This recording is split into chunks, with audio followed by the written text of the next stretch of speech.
Hi, I'm Giovanni Amar. I'm Dave. I'm Ashley. I'm Carol. I'm Greg. Alright.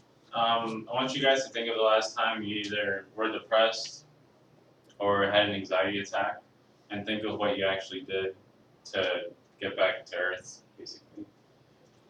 Usually the answer is people go for medication. What I usually do is go for a run. That's the way I come back down. Um, According to Dr. Edward Liskowski, a study of 1 million people found that 60 to 75 minutes of moderately intense physical activity a day countered the effects of sitting too much. We sit a lot as Americans.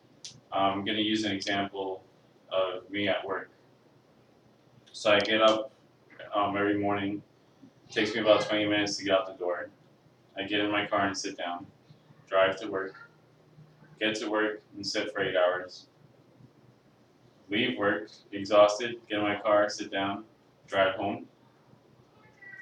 And then when I get home, I'm tired from the day of work, so what do? I sit on the couch. Sit on the couch and relax, watch TV. So I basically did no physical activity.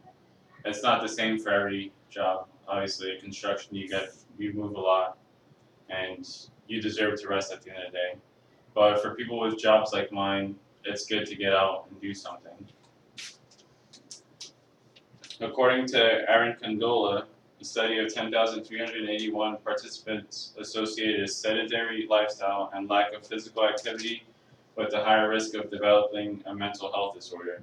For me, the mental health disorder is anxiety, because you have all this energy that's trapped inside. It's looking for somewhere to exit.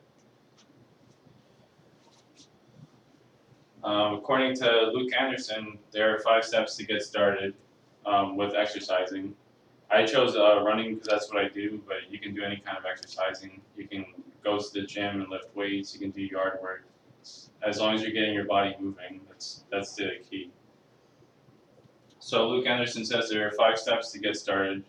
First, you start with walking, and you want to start slow. If you start too fast, you have a higher chance of getting injured, and that usually discourages people from continuing to exercise. Use short, quick strides. Run as a way to increase fulfillment, and train for the big picture. So what he's saying is, like, if people train for marathons, they don't look at it as like, I have to run 26.2 miles today. Like, okay, how do I get started? Let me start with a quarter mile. Once they start with a quarter mile, then it becomes easier. Let me add a half mile now. And they slowly increase how much they're working out. So my wife wanted to start running, so we did something called Couch to 5K, which is basically a program that gets you to run your first 5K. And you start with running for 1 minute, walking for 2 minutes. Then you run another minute, you walk for 2 minutes. The goal is to get yourself running for a full 20 minutes, 30 minutes. Doing it this way, you have the slow increase in how much you're bringing on for your body, and the better you get at it, the more you can run. So you can switch it from 1 minute of running to 2 minutes of walking to 2 minutes of running, 1 minute of walking. So eventually, you're just running maybe once during your whole workout.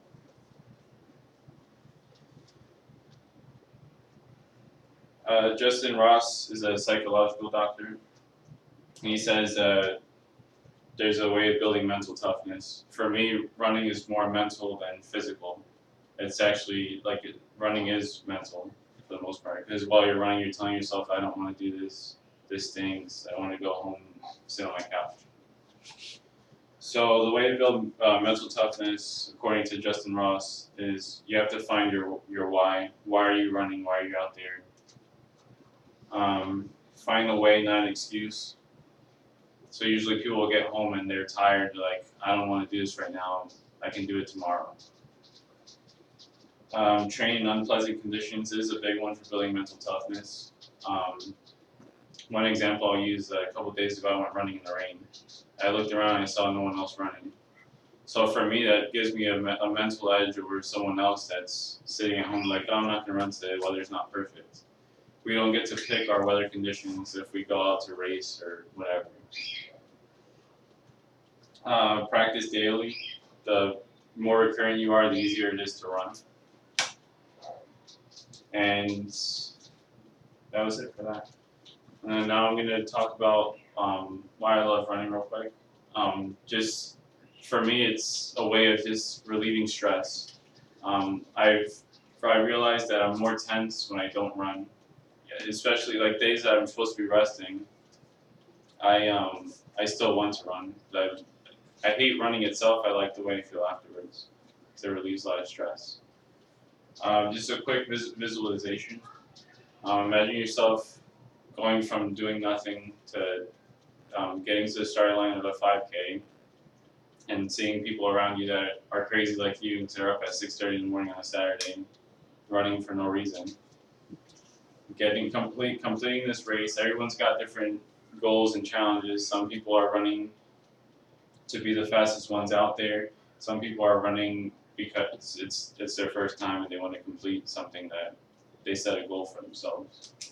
So just picture yourself crossing the finish line and getting that medal, getting your little bottle of water, and saying, I did something that I set out to do and I completed it on my own. Thanks for your time. If you guys have any questions, let me know. Thank you.